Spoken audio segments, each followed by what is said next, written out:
Hi, good morning. പുതിയൊരു ദിവസമായി. ഇന്നലെ ഹൈദരാബാദിൽ നിന്ന് നേരെ വന്നു, ഒറീസയിലെത്തി. അവിടെ താമസിച്ചു. ഭുവനേശ്വറിലാണ് താമസിച്ചത്. അവിടെ നമ്മൾ താമസിച്ച വീടാണത്. അതിൻ്റെ നേരെ മുന്നിൽ ഒരു എന്താ പറയുക, നമ്മുടെ നാട്ടിൽ കണ്ടിട്ടുള്ള കാര്യങ്ങളാണ് എല്ലാം ഉള്ളത്. ഇപ്പോൾ ഇല്ല കേട്ടോ, ഞാൻ കാണാറില്ല അങ്ങനെ ആളുകൾ കൃഷി ഞാറ് നടുന്നതും ഒക്കെ. നമ്മൾക്ക് പണ്ട് കൃഷിയൊക്കെ ഉണ്ടായിരുന്ന കാലത്ത് ഉള്ള ഇതാണത്. ബാക്കിലുണ്ട് സ്ത്രീകൾ ഞാറൊക്കെ നടുന്നു. പഴയൊരു ഓർമ്മ. നമ്മുടെ നാട്ടിലിപ്പോൾ കാണാത്തൊക്കെ മിഷനാണല്ലോ. അപ്പോൾ അങ്ങനെയുള്ള പരിപാടികളൊക്കെ കഴിഞ്ഞ് അത് കാണുമായിരുന്നു. ഞാനിവിടെ ട്രെയിൻ മുന്നിലൂടെ പോകുന്നു. അപ്പം ഇനി നമ്മൾ നേരെ ലിംഗരാജ ക്ഷേത്രത്തിലേക്കാണ് പോണത്. പിന്നെ ഇവിടുത്തെ പരിപാടികളൊക്കെ കഴിഞ്ഞു. രാത്രി എത്തി, രാവിലെ ഇത് റെഡിയായി, ഇത് പോവാണ്. പക്ഷെ സമയം ലേറ്റായിട്ടോ, 10 മണിയായി. എന്നാലും ക്ഷേത്രം ഫുള്ളും തുറക്കുന്നതാണോ, രാത്രി വരെ തുറക്കുന്നതാണോ ഞാൻ കാണിക്കുന്നത്. അപ്പോൾ നമ്മൾ പുതിയൊരു വീഡിയോയിലേക്ക് എല്ലാവർക്കും സ്വാഗതം. നമുക്ക് ഇന്ന് ഒറീസയിൽ നിന്ന് തുടങ്ങാം. നമ്മൾ ഇന്ന് എടുത്തിട്ടുള്ള റൂം കേട്ടോ. ഇന്നലെ ഞാൻ റൂം ടൂറൊന്നും കാണിക്കാൻ നിൽക്കണില്ല, എനിക്ക് നേരം വൈകിയത് കൊണ്ട്. ഒന്നുമില്ല, ഒരു 1 BHK ആണ്. കാരണം അങ്ങനെ വലിയതായിട്ടൊന്നുമില്ല. പക്ഷെ എന്നാലും സോഫ ബെഡാക്കി ഇടാവുന്ന രീതിയിൽ തന്നെയാണ്. പിന്നെ ഒരു വലിയ ബെഡ്, ഒരു റൂം, പിന്നെ ബാത്റൂം, കിച്ചൺ, ഡൈനിങ് ഹാള് ഒക്കെ ഉണ്ട്. പുതിയ ഫ്രഷ് ആണ്. നിറയെ അപ്പാർട്ട്മെൻറ്റുകൾ ഇവിടെ കെട്ടിക്കൊണ്ടിരിക്കുകയാണ്. ഇതെല്ലാം ഇങ്ങനെ കൊടുക്കാൻ വേണ്ടി അവർ കെട്ടിക്കൊണ്ടിരിക്കുക. അത് പ്രധാന കവാടമാണ്. ലിംഗരാജ ടെമ്പിളിലെ മഹാദേവൻ്റെ പ്രധാന കവാടമാണ്. ആ ക്യൂ നിൽക്കുന്നത് കാണുന്നത്. രാവിലെ ഇവിടെ എല്ലാവരും ക്യൂ. അതെ, പക്ഷെ 4 കവാടങ്ങളിൽ ഇതാണ് ഒന്ന്. നമ്മൾ അപ്പുറത്തെ സൈഡിൽ കൂടെയാണ് രാവിലെ പോയത്. നല്ല വെയിലുണ്ട്. അതിൻ്റെ ഉള്ളിൽ ഫോൺ യൂസ് ചെയ്യാൻ പറ്റില്ല. അതിനു വേണ്ടി ഒരു സ്ഥലം വരി വെച്ചിട്ടുണ്ട്. അതെ, എടുക്കാൻ വേണ്ടി അവരൊരു സ്പേസ് ഇവിടെ ഇട്ടിട്ടുണ്ട്. അവിടെ വന്നാണ് എടുക്കുന്നത്. ഈ കാണുന്ന പീസായിട്ടുള്ള ആ സ്ഥലത്തിലൊക്കെ ഉള്ളതെല്ലാം ഉപദേവന്മാരാണ്. ഒരുപാട് ഉപദേവന്മാരുണ്ട്. അതുപോലെ തന്നെ മഹാദേവൻ തന്നെ 107 മഹാദേവൻ്റെ ശിവലിംഗങ്ങൾ ഇവിടെ ഉണ്ട്. അത്രയും ക്ഷേത്രങ്ങളും ഉണ്ട് ഇതിൻ്റെ ഉള്ളിൽ. പ്രധാനമായിട്ടുള്ളത് അവിടെയാണ്. ഹരിയും ഹരനും ചേർന്നിട്ടുള്ളതാണ് ഇവിടുത്തെ പ്രത്യേകത. വിഷ്ണുവും ശിവനുമുണ്ട് ഇവിടെ. മഹാദേവൻ്റെ ആ ഒരു ശിവലിംഗത്തിൽ ചന്ദ്രകലയോട് കൂടിയാണ് നമ്മൾ കണ്ടത്. സ്വയംഭൂവായിട്ടുള്ള മഹാദേവനാണ് ഇവിടെ ഉള്ളത്. അതായത് വളരെ വർഷങ്ങൾക്ക് മുമ്പ് തന്നെ മഹാദേവൻ ഇവിടെ ഉണ്ടായിരുന്നു എന്നുള്ളതാണ് അതുകൊണ്ട് ഉദ്ദേശിക്കുന്നത്. പിന്നീട് മാറ്റങ്ങൾ പലതും വന്നു. ക്ഷേത്രം പക്ഷേ ഇപ്പോഴും പുരാതനമായിട്ട് തന്നെയാണ് അവർ സൂക്ഷിക്കുന്നത്. അതിൽ പ്രത്യേകിച്ച് മാറ്റങ്ങളൊന്നും വരുത്തിയിട്ടില്ല. കാണാൻ നല്ല ഒരു ഭംഗിയുണ്ട്. ഈ ഗോപുരത്തിന് 180 അടി ഉയരമാണുള്ളത്. ഇതിൻ്റെ നിഴൽ ഇപ്പോഴും താഴെ വീഴില്ല. ഈ ഉച്ചനേരത്താണെങ്കിലും വീഴില്ല. അതാണ് ഇതിൻ്റെ മറ്റൊരു പ്രത്യേകത. അതാണ് ഒരുപാട് ഇതിലൂടെയൊക്കെ ആളുകൾ തൊഴുതു വരുന്നതാണ് കേട്ടോ. ഓരോ അമ്പലങ്ങളാണ്. അതെ, ഓരോ ഭഗവാന്മാരാണ്. സാളഗ്രാമങ്ങളുണ്ട്. ഇവിടെയാണ് സംഭവം. ഇതാണ് നമുക്ക് മേലെ കയറി ഫോട്ടോ എടുക്കാൻ പറ്റുന്നത്. ഫോട്ടോസൊക്കെ എടുക്കാൻ വേണ്ടി മാത്രം റെഡിയാക്കിയിട്ടുള്ള ഒരു ബിൽഡിംഗ് ആണിത്. ഒരുപാട് വിദേശ രാജ്യങ്ങളിൽ നിന്നൊക്കെ ആളുകൾ വരുന്നതും അവർ ഉറ്റുനോക്കുന്നതുമായിട്ടുള്ള ഒരു കലയാണ് അത്ര ഇത്. കണ്ടോ, അത് അവിടെയൊക്കെ ഉണ്ട്. അപ്പോൾ ഇതിലത്തെ ഈ കൊത്തുപണികളും കാര്യങ്ങളും ഒക്കെ അവരെയൊക്കെ ശ്രദ്ധിക്കുന്നതായതുകൊണ്ട് അത്ര ഇങ്ങനെ ഒരു ബിൽഡിംഗ് കെട്ടിയത് അവർക്ക് ഫോട്ടോ എടുക്കാൻ വേണ്ടി. ഇത് പുറത്താണ്, പുറത്ത് ബാക്ക് സൈഡിലാണ് കേട്ടോ. ചോദിച്ചു കഴിഞ്ഞാൽ അവരുടെ തരത്തിൽ ചോദിച്ചാലും ഇവിടെയുള്ള ആൾക്കാർ പറഞ്ഞു. 11ാം നൂറ്റാണ്ടിലാണ് ഇത് ചെയ്തിട്ടുള്ളത്. ഇതൊരു കുട്ടി ശിവലിംഗമാണ് നമ്മളിപ്പോൾ ഇവിടെ കണ്ടത്. ഇതുവരെ കണ്ടതെല്ലാം ഭയങ്കര വലിയ ശിവലിംഗമാണെങ്കിൽ ഇവിടെ ഒരു കുട്ടി ശിവലിംഗം. അതെ അതെ അതെ, നല്ല ഭംഗിയുണ്ട്. ചന്ദ്രകലയോട് കൂടിയ മഹാദേവൻ, നല്ല ഭംഗിയുണ്ട് കാണാൻ. നല്ല വെയിൽ, ഭയങ്കര വെയിലാണ് ഇവിടെ. ഇന്നലെയൊക്കെ ഇത്തിരി വെയിൽ കുറവായിരുന്നെങ്കിൽ ഇന്ന് ഇവിടെ 34-35 വരുന്നത് ഭുവനേശ്വറിൽ. പുരിയിൽ അത്ര ഇല്ല എന്നാണ് കാണുന്നത്. ഇപ്പോൾ അവിടെ പോയാൽ അറിയാം എന്താണ് അവസ്ഥ എന്നുള്ളത്. ഇനി നമ്മൾ ഇവിടുന്ന് നേരെ പുരിയിലേക്ക് പോവുകയാണ്. ഇവിടുത്തെ പരിപാടി ഇതാണ്.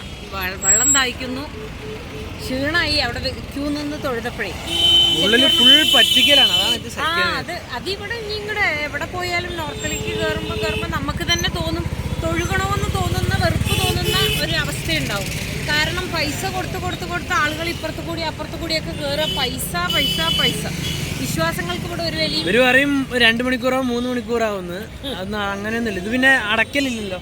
ഇല്ല, രാത്രി 7:30 മണിക്ക് അടയ്ക്കും, രാവിലെ തുറന്നു കഴിഞ്ഞാൽ. പുരിയിലാണ് ഇനിയിപ്പോൾ വൈകുന്നേരത്തെ ആ സെറിമണി കാണണം എന്നുള്ള ആഗ്രഹമുണ്ട്. ആ കൊടി മാറ്റുന്നത് ഭയങ്കര വലിയൊരു സെറിമണിയാണ് അവിടുത്തെ. ഒരുപാട് ഭക്തർ കാണാനായി നിൽക്കുന്ന ഒരു സംഭവമാണ്. അപ്പോൾ അതൊന്ന് കാണണമെന്നുണ്ട്. ഇനി അവിടെ എവിടെയെങ്കിലും പോയി റൂമൊന്ന് ആക്കി നമുക്ക് വണ്ടി എവിടെയെങ്കിലും പാർക്ക് ചെയ്യണം, അല്ലാതെ കൊണ്ടുപോകാൻ പറ്റില്ല. പുരി ജഗന്നാഥൻ്റെ അടുത്തേക്ക് നമ്മളുടെ വാഹനം വച്ചു. ഇതൊന്ന് നോക്കച്ചു കാണിക്ക്. എല്ലാം കല്ലാണ്, സ്റ്റോണാണ്. കുടം നോക്കാൻ നല്ല ഭംഗിയുണ്ട് കാണാൻ.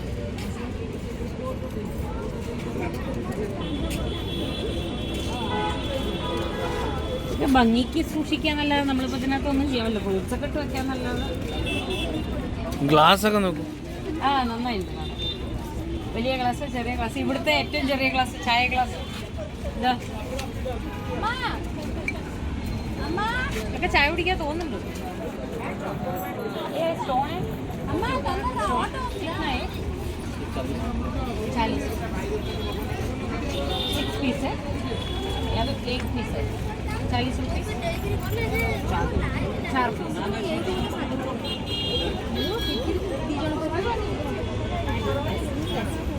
എത്രയാണ്?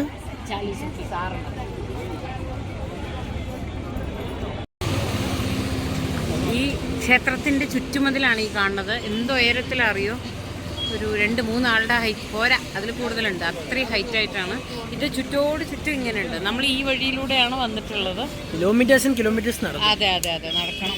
അത്രയില്ല, നമ്മൾ ഭയങ്കര പ്രശ്നമായിട്ട് നിൽക്കണത്. പക്ഷെ നല്ല ഭംഗിയുണ്ട് കാണാൻ. പഴയ കാലത്തെ ആ ഒരു പണ്ട് കല്ലിലും ഈ വെട്ടുകല്ലിലും മാത്രം തീർത്തിട്ടുള്ളതാണ് ക്ഷേത്രങ്ങളൊക്കെ.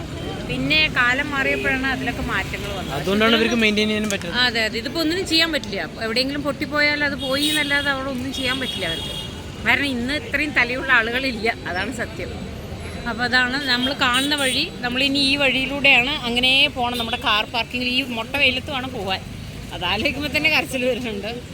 അപ്പോൾ ഇതൊക്കെയാണ് ലിംഗരാജ് ക്ഷേത്രത്തിൻ്റെ കാര്യങ്ങൾ. ബാക്കി കൂടുതൽ ഡീറ്റെയിൽസ് നമുക്ക് കാറിൽ പോയി ഇരുന്നിട്ട് പറയാം. ഇവിടെയൊക്കെ പാർക്കിംഗ് ഉണ്ട് കേട്ടോ.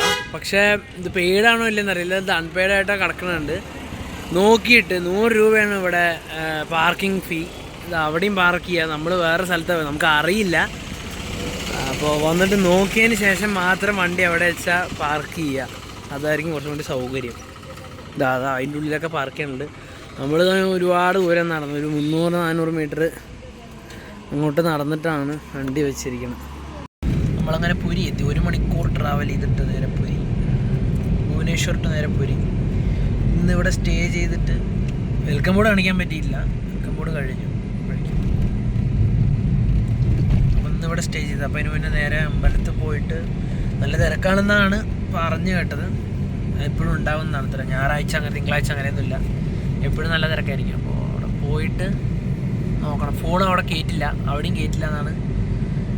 നമ്മൾ വൈകുന്നേരം മറ്റേ സെറിമണിക്ക് മുന്നേ അവിടെ എത്തണം എന്നുള്ളതുകൊണ്ടാണ് അവിടെ നേരെ വന്നത്, സെറിമണി കാണിക്കാൻ വേണ്ടിയിട്ട്. അപ്പം നമ്മൾ ഇവിടെ എത്തി, പുരിയിലെത്തി. അതിൻ്റേതായ ബഹളങ്ങൾ കേട്ടാൽ മനസ്സിലാവും. കാരണം ഇവിടെ എത്തുമ്പോഴാണ് ഈ ഹോണടി ഭയങ്കര ജാസ്തിയാണ്. അപ്പം നമ്മളിവിടെ എത്തി, റൂമിൽ കയറി. സാധനങ്ങളൊന്നും വെക്കാൻ തന്നില്ല, ജസ്റ്റ് ഒന്ന് ഫ്രഷായി അപ്പം തന്നെ ഇറങ്ങി. കാരണം നമുക്ക് പുരിയിലേക്ക് ഇവിടുന്ന് ഒരു 3 കിലോമീറ്റർ ഉണ്ട് എന്നാണ് അവർ പറഞ്ഞത്. അതിൻ്റെ ഡീറ്റെയിൽസൊക്കെ ഹോട്ടലുകാർ പറഞ്ഞു തന്നിട്ടുണ്ടായിരുന്നു. അപ്പോൾ ഇവിടുന്ന് നമ്മുടെ കാർ എടുത്തില്ല, അതവിടെ വെച്ചു. കാരണം അവിടെയൊക്കെ പാർക്ക് ചെയ്യാൻ നല്ല ബുദ്ധിമുട്ടാണ്. അപ്പോൾ പിന്നെ അത് റിസ്ക് അല്ലേ പറഞ്ഞിട്ട് ഇന്നൊരു ഓട്ടോ വിളിച്ചിരിക്കുകയാണ്. എന്നിട്ട് നമ്മൾ പോയിക്കൊണ്ടിരിക്കുകയാണ്. ഇവിടുന്ന് 3 കിലോമീറ്റർ ആണെന്നാണ് പറഞ്ഞത്. ഇപ്പോൾ 3:30 ആവാറായി. പക്ഷേ അന്നദാനം ഉണ്ടാവും എന്നാണ് പറഞ്ഞത്. അത് കിട്ടിയാൽ വലിയ ഭാഗ്യമാണ്. കാരണം അവിടുത്തെ അന്നദാനത്തിന് ഭയങ്കര സ്പെഷ്യലല്ലേ. അത് പ്രസാദമായിട്ട് കിട്ടിയാൽ സൗകര്യമായിരുന്നു. ഒരു പൊട്ടെങ്കിലും കിട്ടണേ എന്നുള്ള പ്രാർത്ഥനയിലാണ് പോണത്. ഭഗവാനെ ദർശനം നടത്തണം. പിന്നെ വൈകുന്നേരത്തെ കൊടി മാറ്റുന്ന ചടങ്ങൊന്ന് കാണണം. ഇങ്ങനെയുള്ള ആഗ്രഹമായിട്ടാണ് ഇപ്പോൾ യാത്ര തിരിച്ചെടുക്കണത്. എന്താവുമെന്നറിയില്ല. എല്ലാം ദൈവത്തിൻ്റെ കയ്യിൽ. നമുക്ക് നോക്കാം. നമ്മളിപ്പോൾ റൂം എടുത്തിട്ടുള്ളതേ ഒരു നല്ല ആർട്ടിസ്റ്റിൻ്റെ വീടാണ് കേട്ടോ എടുത്തിട്ടുള്ളത്. ആള് ഭയങ്കര പെയിൻറ്റിങ്ങും കാര്യങ്ങളും ഒക്കെയാണ്. മരങ്ങളൊക്കെ പീസാക്കി വെച്ച് അത് ഗംഭീരമായിട്ട് ചെയ്തിട്ടുണ്ട്. ചിത്രങ്ങളൊക്കെ പെയിൻറ്റിങ്സ് ചെയ്തിട്ടുണ്ട്. അങ്ങനെ മൂപ്പരുടേതായ എല്ലാ കലാവിരുദ്ധവും അവിടെ കാണിച്ചിട്ടുണ്ട്. നമുക്കതൊക്കെ കാണിച്ചു തരുമൊക്കെ ചെയ്തു. ഞാനവിടെ പോയിട്ട് സമയം കിട്ടിയിട്ട് അത് കാണിച്ചു തരാം കേട്ടോ. ഗംഭീരമായിട്ട് ചെയ്തിട്ടുണ്ട്. ഒരു നല്ല കലാകാരനാണ് മൂപ്പരെന്ന് മനസ്സിലായി.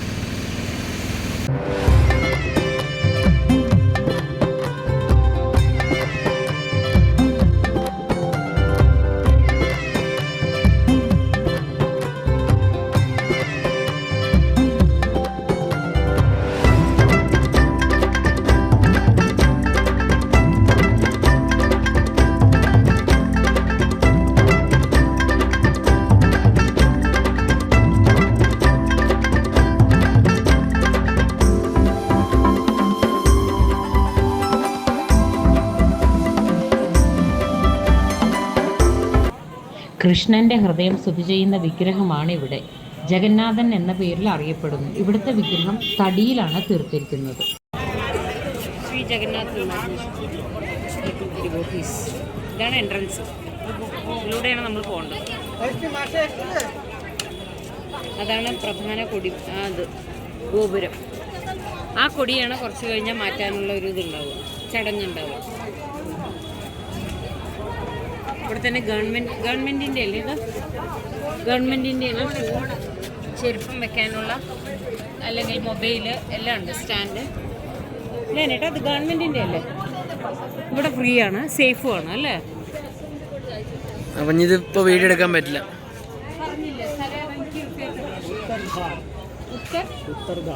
ഉത്തർധാർ എന്ന് പറഞ്ഞ സ്ഥലത്താണ്.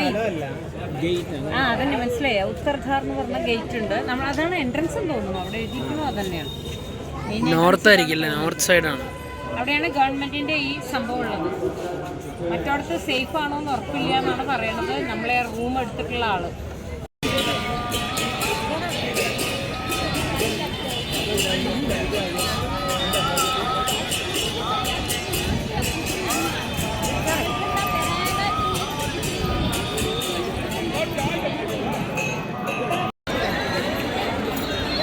ഈ ക്ഷേത്രത്തിനെ കുറിച്ചിട്ട് ചില പ്രധാനപ്പെട്ട കാര്യങ്ങൾ മാത്രമാണ് ഞാനിവിടെ പറയാൻ പോകുന്നത്. അതിൽ ഒന്ന്, ഇത് ബലരാമൻ്റെയും സുഭദ്രയുടെയും കൃഷ്ണൻ്റെയുമാണ് ഇവിടെ 3 പേരുടെയും വിഗ്രഹമാണ് ഇവിടെ ഉള്ളത്. അതുപോലെ തന്നെ മറ്റൊന്ന്, ഇത് വേപ്പിലാണ് തീർത്തിരിക്കുന്നത്, അല്ലാണ്ട് അങ്ങനെ ഗ്രാനൈറ്റും അല്ലെങ്കിൽ കല്ലും ഒന്നുമല്ല. വേപ്പിൻ്റെ മരം കൊണ്ടാണ് അത് ചെയ്തിട്ടുള്ളത്. പിന്നെ ഇവിടുത്തെ പ്രത്യേകതകളാണ് ഇനി ഞാൻ പറയാൻ പോകുന്നത്. അതിൽ ഒന്നാമത്തെ പ്രത്യേകത ഇവിടുത്തെ കൊടിക്കൂറ തന്നെയാണ്. അത് മാറ്റുന്നത് ഒരു വലിയ ചടങ്ങാണ്. ഞാൻ ആദ്യമേ പറഞ്ഞു അത് കാണാൻ നമുക്ക് പോകണം എന്നുള്ളത്. ഈ കൊടിക്കൂറ വെട്ടത്തേക്കാണ് എപ്പോഴും ഈ കൊടി പറക്കുന്നത്. നമുക്ക് സാധാരണ അനുകൂലമായാണ്, ഓപ്പോസിറ്റാണ് അത് പറക്കുന്നതെന്നാണ് ഞാൻ പറഞ്ഞു വരുന്നത്. എതിർവശം എന്ന് പറഞ്ഞാൽ ഓപ്പോസിറ്റാണ് എന്നാണ് പറയുന്നത്. അതുപോലെ തന്നെ എല്ലാ വൈകുന്നേരമാണ് ഇത് മാറ്റാൻ വേണ്ടി ഇതിന് പ്രത്യേക ട്രെയിനിങ് ഇട്ടിട്ടുള്ള 2 പേര് അതിനകത്തേക്ക് കയറുന്നത് കാണാം. അവർ കയറുന്നതിന് ഒരു വ്യത്യാസമായിട്ടുള്ള ഒരു രീതിയാണ്. അവർ തിരിഞ്ഞു നിന്നാണ് കയറുന്നത്. അത് നിങ്ങൾക്ക് ആ വീഡിയോയിൽ തന്നെ കാണുമ്പോൾ മനസ്സിലാവും. ഇത് തിരിഞ്ഞു നിന്നാണ് അവർ കയറുന്നത്. അത് വേറൊരു പ്രത്യേകതയാണ്. അതുപോലെ തന്നെ ഇതിൻ്റെ ഗോപുരത്തിൻ്റെ മേലെ കൂടെ, അതായത് ഈ സുദർശന ചക്രത്തിൻ്റെ ആ കൊടിക്കൂറുടെയും മേലെ കൂടെ ഒരു പക്ഷികളും പറക്കില്ല. അതും അതിൻ്റെ വിശ്വാസവും. അതിന് ചുറ്റും പറക്കത്രേ, പക്ഷെ അതിനെ വലം വയ്ക്കുകയല്ലാതെ അതിന് മുകളിലൂടെ പറക്കില്ല എന്നാണ് പറയുന്നത്. അതും ഇവിടുത്തെ ഒരു പ്രത്യേകതയാണ്. അതുപോലെ തന്നെ ഈ സുദർശന ചക്രം ഞാൻ പറഞ്ഞല്ലോ, സുദർശന ചക്രം നമ്മൾ എവിടെ നിന്ന് നോക്കിയാലും അത് നമ്മളുടെ അതേ ദിശയിലേക്ക് നേരെ തന്നെ നിൽക്കുന്നതായിട്ടാണ് തോന്നുക. സാധാരണ നമ്മൾ മാറുമ്പോൾ അതിനനുസരിച്ച് അത് മാറി ഒരു സൈഡല്ലേ കാണും. ഇത് അങ്ങനെയല്ല, അതേ റൗണ്ടിൽ തന്നെ നമുക്ക് കാണാൻ പറ്റും. അതുപോലെ തന്നെയാണ് ഇവിടുത്തെ അടുക്കള. അത് വളരെ ഫേമസ് ആണ്, നിങ്ങളൊക്കെ കേട്ടിട്ടുണ്ടാവാം. എന്നാലും ഞാൻ പറയുന്നു എന്ന് മാത്രം, അറിയാത്തവർക്ക് വേണ്ടി. ഇവിടെ 7 കുടങ്ങളാണ് അത്രേ. ഒന്നിന് മേലെ മൺകുടങ്ങളാണ് ഇവിടെ കയറ്റി വെക്കുക ഭക്ഷണം പാകം ചെയ്യാൻ ഭഗവാന് വേണ്ടിയിട്ട്. അതിലെ ഏറ്റവും 7ാമത്തെ കുടമാണ് ആദ്യം വേവുക. ഏറ്റവും അവസാനത്തെ കുടമാണ്, അതായത് ആദ്യം വെച്ചിട്ടുള്ള കുടം ഉണ്ടല്ലോ, നേരെ തീൻ്റെ അടിയിൽ വെച്ചിട്ടുള്ള കുടം, അത് ഏറ്റവും അവസാനം എത്രയാവും. അതൊരു വലിയ പ്രത്യേകതയല്ലേ? നമുക്കൊന്നും അത് ചിന്തിക്കാൻ പോലും പറ്റാത്ത കാര്യമാണ്. എന്തായാലും അതെല്ലാമാണ് ഇവിടുത്തെ ഈ ക്ഷേത്രത്തെ എപ്പോഴും വ്യത്യാസമാക്കിയിട്ട് നിർത്തുന്നത്. അതുപോലെ തന്നെ ഈ ഭക്ഷണം, ഇത്രയും പ്രത്യേകതയുള്ള ഈ ഭക്ഷണം കഴിക്കാൻ അവസരം കിട്ടുന്നത് തന്നെ വലിയൊരു ഭാഗ്യമാണ്. പിന്നെ നമുക്ക് എല്ലാവർക്കും അറിയുന്ന പോലെ മറ്റൊരു പ്രത്യേകത എന്താണ്? ഇവിടുത്തെ രഥയാത്രയാണ്. അത് വളരെ ഫേമസ് ആണ്, എല്ലാവർക്കും അറിയാവുന്നതാണ്. നമ്മൾ TV-യിലൂടെയൊക്കെ അറിയുന്നു, ന്യൂസിലൂടെ അറിയുന്നുണ്ട്. അപ്പോൾ ആ രഥയാത്ര എന്താന്ന് വെച്ചാൽ, ഭഗവാൻ മധുരയിൽ നിന്ന് വൃന്ദാവനത്തിലേക്ക് സന്തോഷപൂർവ്വം, അദ്ദേഹം ഏറ്റവും സന്തോഷമായിരുന്ന സ്ഥലമാണ് വൃന്ദാവനം, അവിടേക്ക് പോകുന്നതാണ് അത്രേ അവിടുത്തെ സങ്കല്പം. അത് അവിടെ കുറച്ചടുത്ത് തന്നെ ഒരു ഗുണ്ടീച ക്ഷേത്രമുണ്ട്. ആ ക്ഷേത്രത്തിലാണ് 7 ദിവസം ഭഗവാൻ താമസിക്കുന്നത്.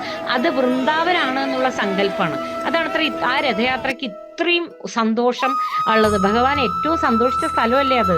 ഇതൊക്കെയാണ് ഈ ക്ഷേത്രത്തിന്റെ കഥകളും പ്രത്യേകതകളും.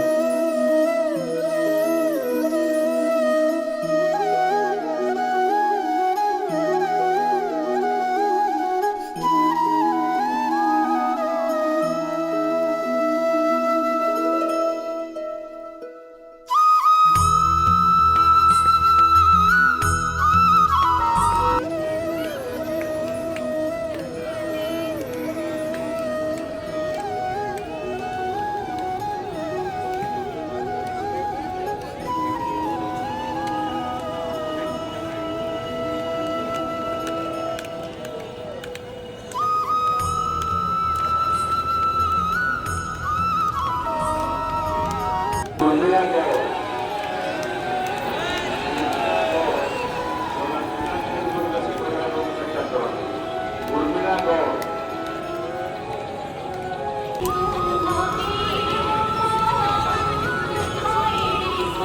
പുരി ജഗന്നാഥനെ കണ്ട് നമ്മൾ മടങ്ങായി.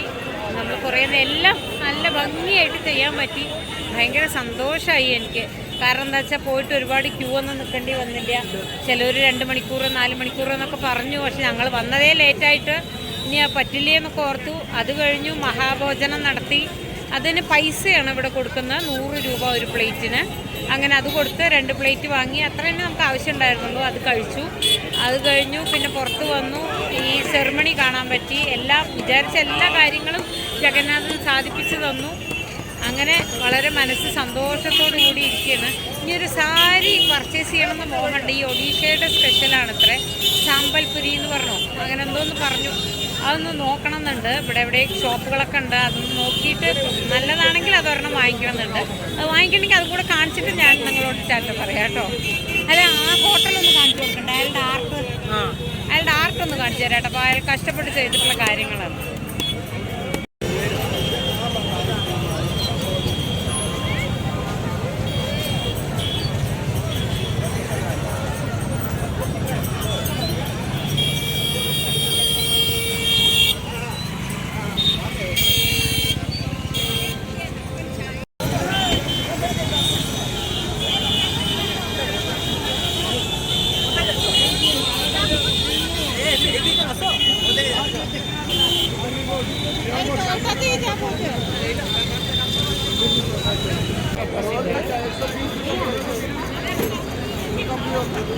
ഇത് ഇവിടുത്തെ സ്വീറ്റാണ്. നമ്മുടെ ഇതിൻ്റെ പേര് കാജ എന്നാണ്. പൂരിയിലുള്ള സ്വീറ്റാണിത്. ഗീ കൊണ്ട് ഉണ്ടാക്കണമെന്നാണ് പറയണത്. നല്ല സ്വീറ്റാണ്, കഴിച്ചു നോക്കി.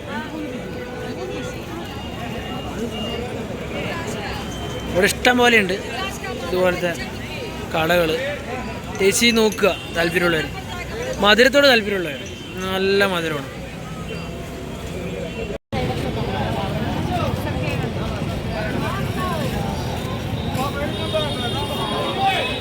അപ്പോൾ നമ്മളിവിടെ വന്നിട്ട് ഇവിടെ പൂരിയുടെ അവിടെ നമ്മളൊരു ഫുഡ് കഴിച്ചു. പുള്ളിക്കാരനാണ് നമുക്ക് ഇവിടെ ഫുഡൊക്കെ സെറ്റ് ചെയ്ത് തന്നത്. അടിപൊളി ഫുഡായിരുന്നു, അടിപൊളി. പുള്ളിക്കാരൻ നല്ല നിരഞ്ജൻ ഭായിയുടെ ഫുൾ സർവീസ് അടിപൊളിയായിരുന്നു. കട ഏതാണെന്നുള്ളത് പുറത്തു പോയിട്ട് കാണിക്കാം. ഓക്കെ, പുള്ളിക്കാരൻ അടിപൊളിയാണ്. Subscribe okay, bye. അപ്പോൾ നമ്മൾ ഇവിടുന്ന് രാധാകൃഷ്ണ റെസ്റ്റോറൻറ്റ്, ഇവിടെ നിന്നാണ് നമ്മൾ ഫുഡ് കഴിച്ചത്. പൂരിയുടെ അടുത്താണ്, ലെഫ്റ്റ് സൈഡിലാണ് ഐസ് ഫുഡ്. എനിക്ക് ഇവിടുത്തെ റൊട്ടി ഭയങ്കര ഇഷ്ടമായി. അതേമാതിരി ദാൾ, പുള്ളിക്കാരൻ നമ്മൾ ഫുൾ ഉത്സാഹം. അത് കഴിക്കൂ, ഇത് കഴിക്കൂ. ദാൾ ഫ്രൈ സൂപ്പറാണ്. ഇവിടുത്തെ കുറച്ച് സ്പെഷ്യലായി ഉണ്ടാക്കി തരാമെന്ന് പറഞ്ഞിട്ട് പുള്ളിക്കാരൻ അടിപൊളിയായിട്ട് ഉണ്ടാക്കി തന്നു. പുള്ളിക്കാരനും അത് അടിപൊളിയായിട്ട് ചെയ്യുന്നുണ്ട്. അപ്പോൾ എങ്ങനെയുണ്ടായിരുന്നു ഫുഡ്? എങ്ങനെയുണ്ടായിരുന്നു? ആ പുള്ളിക്കാരനാ? പുള്ളിക്കാരനെ മുടുക്കനാണ്, നന്നായിട്ട് ബിഹേവ് ചെയ്യേണ്ട, നന്നായിട്ട് എന്താ വേണ്ട വളരെ ഡീസൻ്റ്. പക്ഷേ പുള്ളിക്കാരൻ കാപ്പി ഉണ്ടാക്കാൻ പഠിച്ചിട്ടേ കാപ്പിയില്ല എന്നിട്ട് പറഞ്ഞു ചായ മതി പ്ലീസ്, ചായ പറയുന്നത്. നല്ല പുള്ളിക്കാരൻ അടിപൊളി, നല്ല കോമഡി ഒക്കെ ആയിരുന്നു, നല്ല മനുഷ്യൻ. അതൊക്കെ റൊട്ടിയൊക്കെ ഉണ്ടാക്കുന്ന ആൾക്കാർ വരാണ്. എത്ര പട്ടപ്പട്ടയെന്ന് അറിയോ റൊട്ടി ഉണ്ടാക്കുന്നത്? Didi say hi. നമ്മൾ ഈ റിക്ഷയിൽ കയറി ഇവിടെ നിന്ന് തിരിച്ചു പോയി.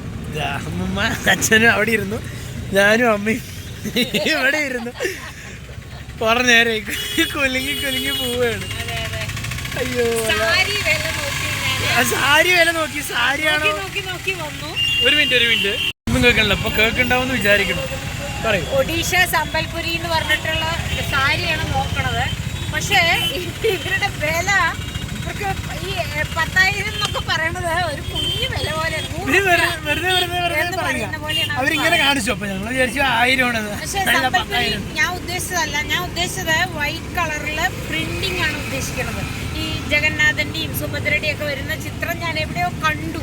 അതാണ് ഞാൻ ഉദ്ദേശിക്കുന്നത്. ഞാൻ ഉദ്ദേശിച്ചത് ഇവിടെയുള്ള കടകളിലൊക്കെ പോയി നോക്കി, എവിടെയും കിട്ടിയില്ല. ഇക്കത്തിന്റെ ചുരിദാർ പോയി നോക്കിയിട്ട് വന്നു, ചുമ്മാ നോക്കിയതാണ്. ആ കടയിൽ 8500 രൂപയുടെ താഴെ ഒന്നുമില്ല. ഒരു കർച്ചീഫ് പോലും അവർ തരുന്നില്ല. പിന്നെ ചാറ്റ പറഞ്ഞു തൽക്കാലം നമുക്ക് ഇക്കത്ത് വേറെ സ്റ്റേറ്റുകൾ കഴിച്ച ഭക്ഷണം അങ്ങോട്ട് ജയിച്ചു.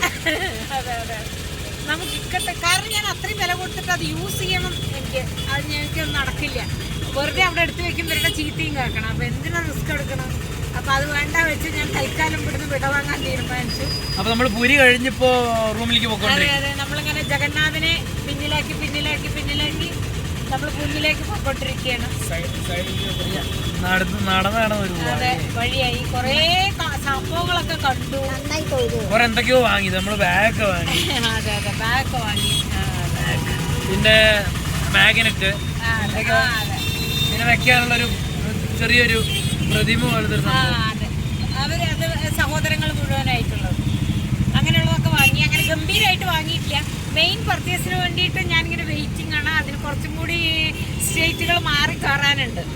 അപ്പോൾ ഇതിലല്ല അതൊന്നും ഞാൻ ഉദ്ദേശിക്കുന്നത്. അതൊരു വലിയ സംഭവമായിട്ടാണ് ഉദ്ദേശിക്കുന്നത്. ഇവർ രണ്ടാളും അപ്പുറം എന്നൊന്ന് പറയുന്നറിയാം. എന്നാലും ഞാൻ അതിന് വേണ്ടി പർച്ചേസിന് വേണ്ടിയിട്ട് ഒരു ഡേ ഇവരോട് എക്സ്ട്രാ ചോദിക്കും.